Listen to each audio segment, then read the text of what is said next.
नमस्कार, आप देख रहे हैं इंडिया वॉइस। मैं हूं आपके साथ रिया डंगवाल। बात करेंगे छत्तीसगढ़ की खबरों की। जिले के गिरौदपुरी धाम में संत शिरोमणि गुरु घासीदास बाबा जी की धर्मस्थली है। हर साल यहां पर 3 दिन का मेला लगता है और भारत के कोने कोने से सनातन समाज के लोग गिरौदपुरी धाम आकर बाबा गुरु घासीदास जी की जैत खाम का दर्शन कर अमृत कुंड से अमृत ग्रहण करते हैं। इसी क्रम में आज मुख्यमंत्री विष्णुदेव साय भी यहां आने वाले हैं। वो गुरु गद्दी का दर्शन कर जैत खाम का अवलोकन करेंगे। जिला प्रशासन की ओर से सीएम की आगमन को लेकर तैयारियां पूरी कर ली गई है। सभी प्रशासनिक अधिकारी मेले की व्यवस्था में लगे हुए हैं।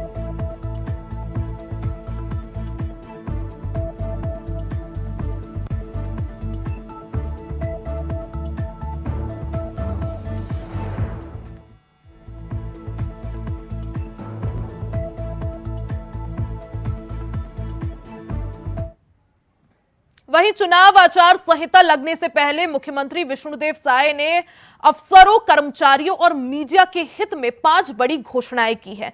साय सरकार ने अफसरों और कर्मचारियों को 7वें वेतन पर 4% महंगाई भत्ता देने का निर्णय लिया है।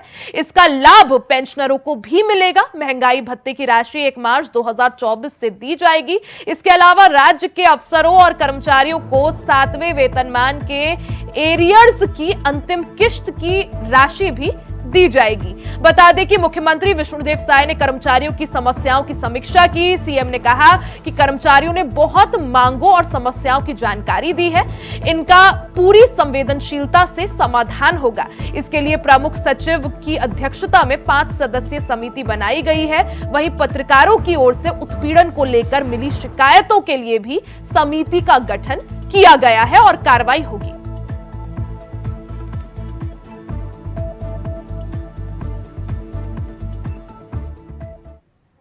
वैसे तो आज पूरे देश की जनता का, मतदाता का विश्वास भारतीय जनता पार्टी पर और हमारे देश के यशस्वी प्रधानमंत्री नरेंद्र मोदी जी पर है। ये घोषणा हम इसलिए नहीं कर रहे हैं कि इसका चुनावी हम लोग को फायदा लेना है। आज इतना विश्वास देश की जनता का, मतदाताओं का भारतीय जनता पार्टी पर है, आदरणीय नरेंद्र मोदी जी पर है कि हम 11 की 11 सीट तो जीत रहे हैं, लेकिन मोदी की गारंटी मतलब गारंटी पूरा होने की गारंटी। और ये सब जो अभी आप लोगों के सामने में हम घोषणा किए हैं, ये सब हम लोगों के मोदी की गारंटी में है। तो मोदी जी की गारंटी है तो उसका पूरा करना हमारी सरकार का दायित्व।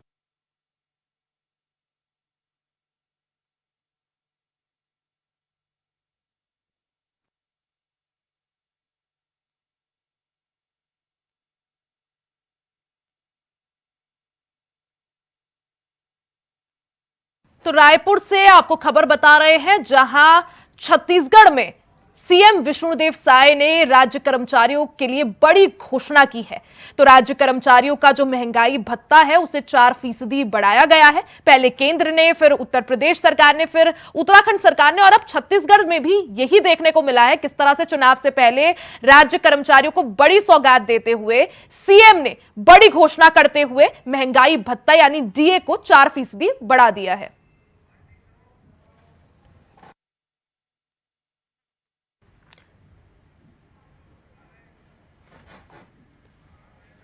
तो खबर पर ज्यादा जानकारी के लिए हमारे साथ संवाददाता मनोज शुक्ला जुड़ गए हैं। मनोज, जिस तरह से हमने देखा कि पहले केंद्र सरकार ने, उसके बाद यूपी, फिर उत्तराखंड और अब यही खबर छत्तीसगढ़ से भी आ रही है, किस तरह से बड़ी घोषणा करते हुए चुनाव से पहले राज्य कर्मचारियों को बड़ी राहत देते हुए 4% डीए जो है बढ़ाया गया है। क्या जानकारी आपके पास?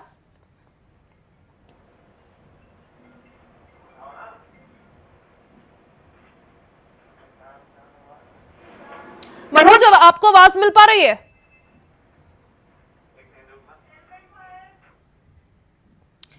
तो खबर आपको बता रहे हैं, जहां छत्तीसगढ़ सरकार ने राज्य कर्मचारियों को बड़ी सौगात देते हुए 4% डीए जो है बढ़ा दिया है।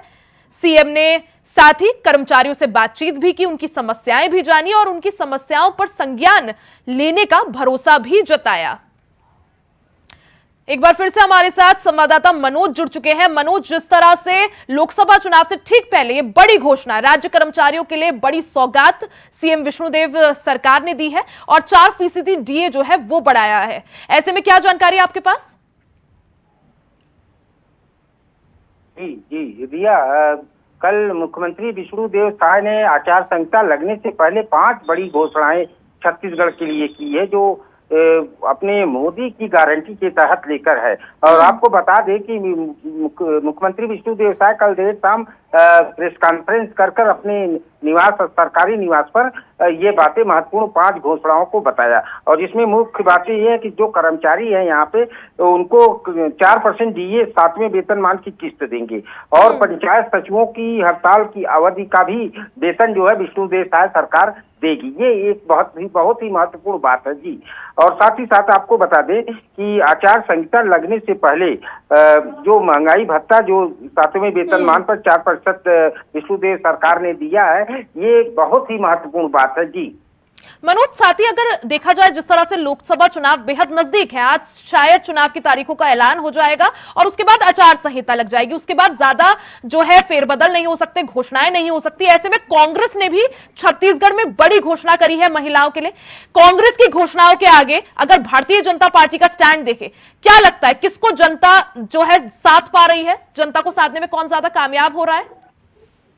जी रिया, ये आपको बता दें कल कांग्रेस ने भी ये महिलाओं के लिए 1 लाख प्रति वर्ष देने की जो घोषणा की है, और इसमें जो है 8,333 रुपया प्रति माह देने की बात कांग्रेस सरकार ने की है कि, और लेकिन मोदी की गारंटी के सामने अब कांग्रेस का ये घोषणा पत्र कितना अमल करता है, कितना जनता के ऊपर ये विश्वास बना पाता, ये तो आने वाले लोकसभा चुनाव में जनता ही बता पाएगी जी। मनोज, साथ ही बड़ी घोषणा राज्य कर्मचारियों के लिए की विष्णुदेव सरकार ने, साथ ही सीएम विष्णुदेव साय ने कर्मचारियों से भी बातचीत की, उनकी समस्याएं जानी।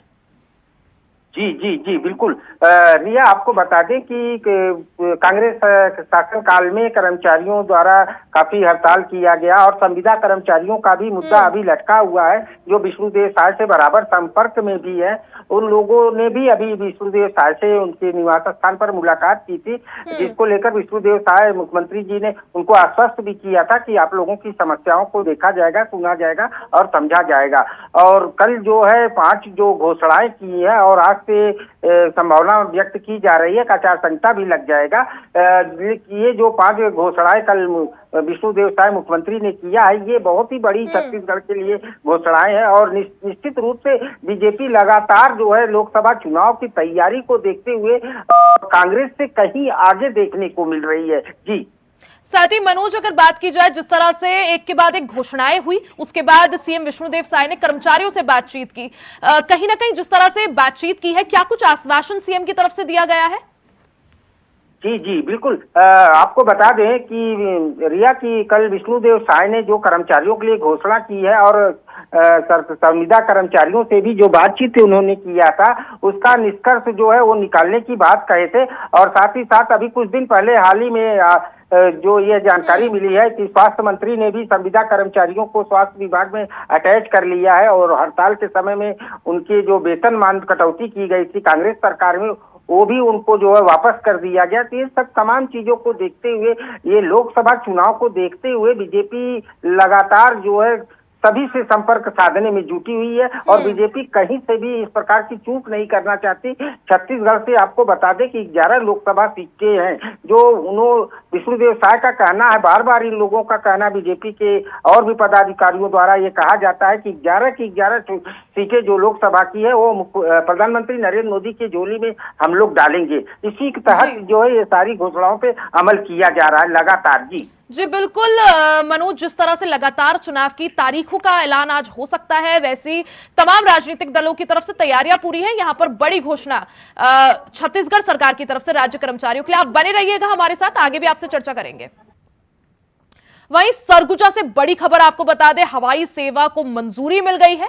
मां महामाया एयरपोर्ट को लाइसेंस मिल चुका है, जल्द हवाई सेवा वहां से शुरू हो जाएगी। तो सरगुजा से बड़ी खबर आपको बता रहे हैं, जहां मां महामाया एयरपोर्ट को लाइसेंस मिल गया है, यानी वहां से अब नियमित हवाई सेवा जो है वो शुरू हो जाएगी। जल्द ही हवाई सेवा की शुरुआत हो जाएगी।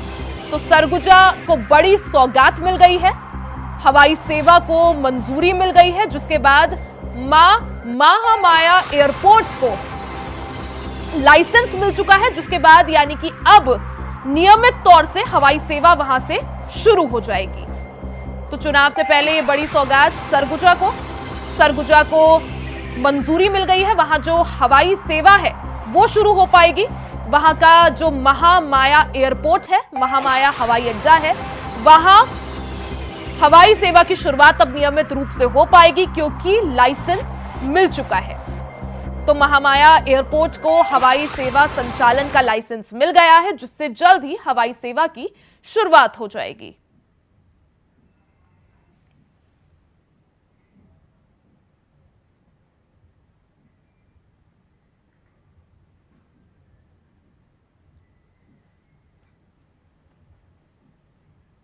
खबर पर ज्यादा जानकारी के लिए हमारे साथ मनोज बने हुए हैं। मनोज, जिस तरह से सरगुजा को एक बड़ी सौगात मिल गई है, वहां के लोगों को काफी ज्यादा सहूलियत अब इससे हो जाएगी क्योंकि महामाया जो एयरपोर्ट है उसको लाइसेंस मिल गया है। क्या जानकारी है आपके पास?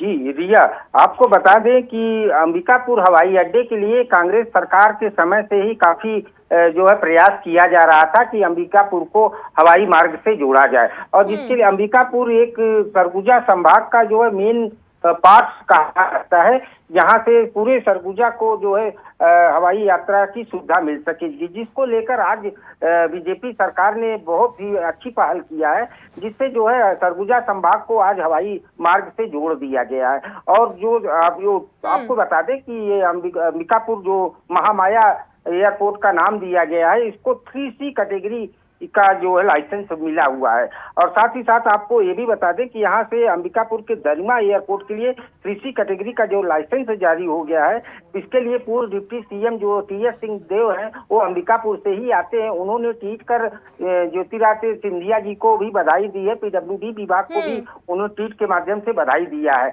और साथ ही साथ उन्होंने ये अपेक्षा किया है कि जल्द से जल्द यहाँ से उड़ान सेवा भी चालू कर दी जाएगी। जी मनोज, जिस तरह से महामाया एयरपोर्ट को लाइसेंस मिल गया है, जल्द ही जो है हवाई सेवा की शुरुआत हो जाएगी, ऐसे में उस क्षेत्र की जनता के लिए कितनी बड़ी सौगात ये, और किस तरह से जनता को जो है लोगों को सहूलियत मिल पाएगी हवाई सेवा शुरू होने से? जी रिया, आपको बता दें कि सरगुजा संभाग से जनता की काफी दिनों से ये मांग थी कि अंबिकापुर को जो है हवाई मार्ग से जोड़ा जाए, और सबसे ज्यादा आपको बता दें कि व्यापारी वर्ग में ये ज्यादा मांग की गई थी, और कांग्रेस सरकार के समय से ही काफी इस पे युद्ध स्तर से मांग की जा रही थी बराबर, जो आज इन लोगों का सपना पूरा हुआ देखने को मिल रहा है। और इसमें जो है लोगों की, व्यापारियों की और आम जनता में ये इसको लेकर खुशी देखने को मिल रही है। जी मनोज, साथ ही कब से क्या कुछ सामने आ पा रहा है, कब से हवाई सेवा शुरू हो पाएगी? जी अभी इसके बारे में कोई अधिकृत सूचना नहीं मिल पाई है, लेकिन फिलहाल जो है आज इनको लाइसेंस जारी कर दिया गया है, तो निश्चित रूप से आने वाले समय में यहाँ से हवाई मार्ग की सेवा बहाल कर दी जाएगी। जी ठीक है मनोज, आप बने रहिएगा हमारे साथ, आगे भी आपसे चर्चा करेंगे।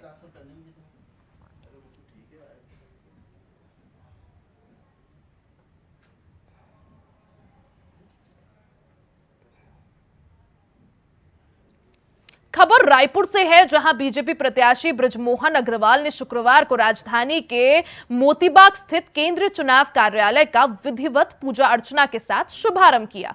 लोकसभा चुनाव के चलते बीजेपी की तैयारियों की जानकारी देते हुए बीजेपी प्रत्याशी बृजमोहन अग्रवाल ने कहा कि भारतीय जनता पार्टी पूरी तरह से तैयार है और प्रदेश की 11 की 11 सीटें बीजेपी ही जीतेगी।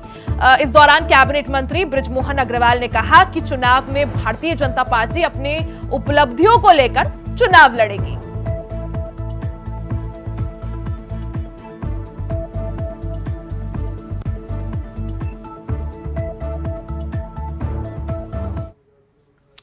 तो केंद्रीय चुनाव कार्यालय का शुभारंभ किया है बीजेपी प्रत्याशी बृजमोहन अग्रवाल ने।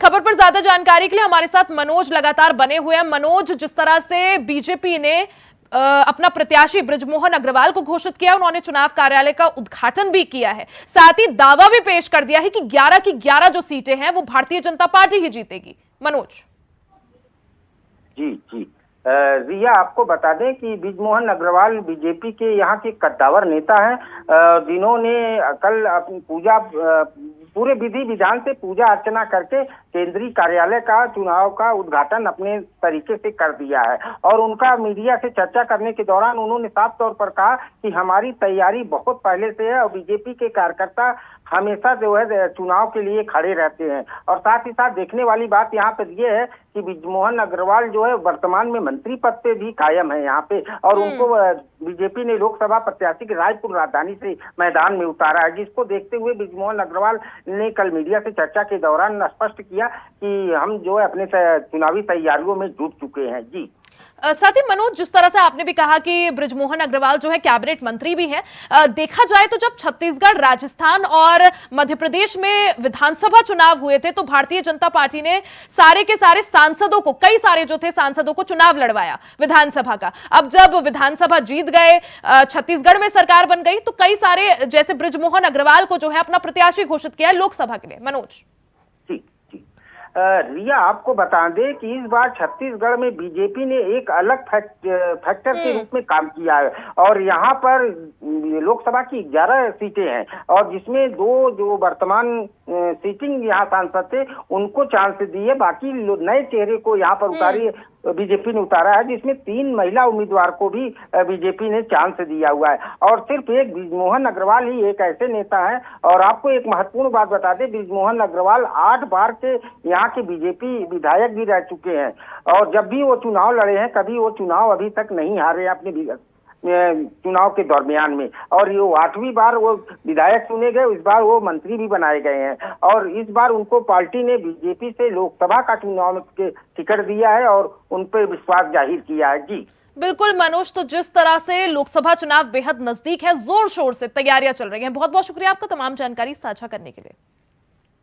वहीं प्रदेश भर के प्राइमरी स्कूल की छोटी छोटी बच्चियों के लिखे पत्र आज स्कूल शिक्षा मंत्री बृजमोहन अग्रवाल के पास पहुंचे। बेटी बचाओ बेटी पढ़ाओ अभियान के तहत इन सुंदर पत्रों को शिक्षा मंत्री ने देखा। हर पत्र अपने में मासूमियत से भरी बेटियों की अथाह प्रतिभा की दास्तां कह रहा था, और इन पत्रों में छोटी बच्चियों ने अपनी तुतलाहट भरी भाषा में चित्रों के माध्यम से एक बालिका भ्रूण की दास्तां कही। मंत्री ने इन पत्रों को पढ़कर और इनके मार्मिक चित्रों को देखकर भावुक हो गए। साथ ही उन्होंने कहा कि जिन बच्चियों ने मुझे पत्र के माध्यम से सुंदर संदेश भेजे हैं उन्हें मेरी ओर से धन्यवाद है। इन छोटी बालिकाओं के शब्दों का संसार सीमित है, लेकिन इनकी संवेदना का संसार बेहद अथाह है।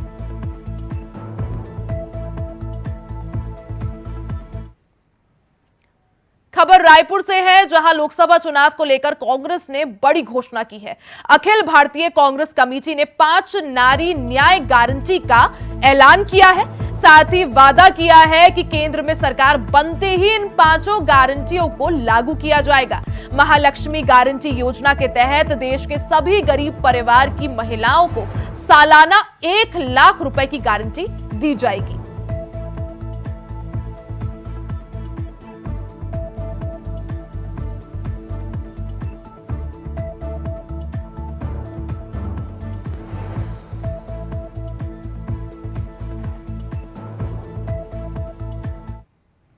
भारतीय जनता पार्टी 12 महीना 24 घंटा 7 दिन तैयार रहती है। भारतीय जनता पार्टी की तैयारी पहले से चल रही है। भारतीय जनता पार्टी ने 15 दिन पहले पूरे 11 प्रत्याशी घोषित कर दिए हैं कि कांग्रेस में तो दूसरा तैयार चल रहा है। अब वो कब तक करेंगे ये मालूम नहीं है। भारतीय जनता पार्टी चुनाव लड़ेगी और 11 की 11 सीटों पर मोदी जी के नेतृत्व में जीत। खबर रायपुर से है, जहां केंद्र में कांग्रेस की सरकार बनने पर किसानों को उनकी उपज की पूरी कीमत मिले, इसके लिए कांग्रेस पूरा इंतजाम करेगी। कांग्रेस प्रदेश अध्यक्ष और सांसद दीपक बैज ने बयान जारी करके कहा कि कांग्रेस पार्टी का मानना है कि देश की खुशहाली और समृद्धि का मार्ग खेतों से शुरू होता है। इसलिए कांग्रेस पार्टी ने किसानों के लिए किसान न्याय योजना की घोषणा कर दी है। प्रत्येक पंचायत में कानूनी सहायक की नियुक्ति की जाएगी। देश के सभी जिला मुख्यालयों में कामकाजी महिलाओं के लिए एक हॉस्टल बनाया जाएगा। इस तरह से कांग्रेस पार्टी ने नारी न्याय योजना के तहत देश की माता बहनों को लाभ देने का निर्णय लिया है। इसी तरह से पिछले समय हम लोगों ने अवगत कराया, फिर भी मैं अवगत करा रहा हूँ। देश के किसान आज दिल्ली में धरना दे रहे हैं, आंदोलन कर रहे हैं, लगातार प्रतिदिन किसानों की मौतें हो रही हैं। लेकिन दिल्ली में बैठी भारतीय जनता पार्टी की सरकार ने एमएसपी गारंटी को देने के लिए आज भी बिल्कुल भी संवेदनशील नहीं है। छत्तीसगढ़ पर्यावरण संरक्षण मंडल द्वारा पर्यावरण संरक्षण के साथ विकास की परिकल्पना को सार्थक करने के लिए छत्तीसगढ़ विजन 2047 पर कॉन्फ्रेंस का आयोजन किया गया। इसका उद्घाटन आवास एवं पर्यावरण मंत्री ओपी चौधरी ने किया। 25 वर्षों के रोड मैप पर चर्चा करते हुए चौधरी ने कहा कि हम सभी को बदलते हुए वक्त को समझना चाहिए और आने वाली पीढ़ी के लिए खुद को भी बदलना चाहिए। विष्णुदेव साय सरकार विकास के लिए अपने बजट में 2047 में छत्तीसगढ़ को विकसित देखना चाहती है और इसके लिए लॉन्ग टर्म गोल के रूप में ही अमृतकाल विजन डॉक्यूमेंट @2047 की तैयारी की जा रही है। चौधरी ने आगे कहा कि राज्य में औद्योगिक विकास का होना अनिवार्य है और इस सेक्टर में काफी ग्रोथ भी हो रही है। इसके साथ ही सर्विस सेक्टर में ग्रोथ लाने की आवश्यकता है। इसकी शुरुआत भी कर दी गई है और अगले 3 साल के अंदर नवा रायपुर इनोवेशन तथा आईटी हब के रूप में जाना जाएगा।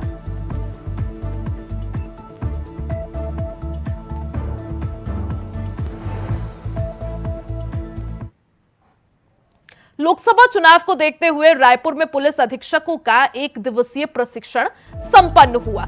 चुनाव की तारीखों का ऐलान होते ही आचार संहिता लागू हो जाएगी और कई कामों पर पाबंदी लग जाएगी। इस दौरान सरकार कोई नीतिगत निर्णय नहीं ले सकती, किसी योजना का उद्घाटन नहीं हो सकता, सरकारी कर्मियों का ट्रांसफर या प्रमोशन नहीं हो सकता, साथ ही प्रचार में सरकारी वाहन का इस्तेमाल नहीं हो सकता। ऐसे में चुनाव की तैयारियों को देखते हुए और चुनाव शांतिपूर्ण कराने को लेकर पुलिस बल भी तैयार है। चुनाव की तैयारियों को लेकर अतिरिक्त मुख्य निर्वाचन पदाधिकारी नीलेश शिक्षसागर ने पुलिस अधिकारियों के साथ बैठक की।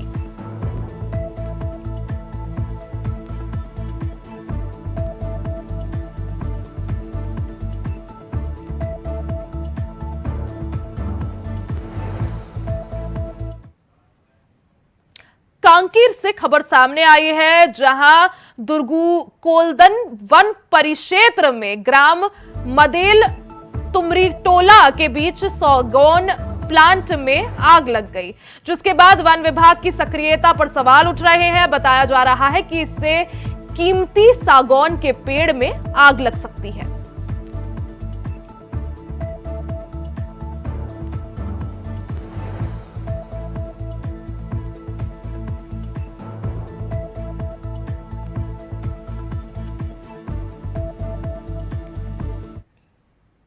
अंबिकापुर के गांधीनगर में नजूल की जमीन पर अवैध कब्जा और महिला पार्षद के साथ दुर्व्यवहार को लेकर कांग्रेस के जिला अध्यक्ष के साथ नगर निगम के पार्षद शिकायत करने एसपी कार्यालय पहुंचे। आपको बता दें कि अंबिकापुर शहर के गांधीनगर के सोनी मोहल्ले में महिला पार्षद के द्वारा ओपन जिम लगवाने की अनुमति मिलने पर नगर निगम अमले के साथ मौके पर पहुंचकर कार्य करवाया जा रहा था। वहीं नजूल की जमीन पर किसी और व्यक्ति का कब्जा होने की वजह से ये काम शुरू नहीं हो सका, जिसके बाद महिला पार्षद के द्वारा फिर से निगम अमले के साथ कार्य करवाने पहुंचे तो उस समय युवक ने महिला पार्षद सहित नगर निगम के कर्मचारियों के बीच हाथापाई की नौबत आ गई।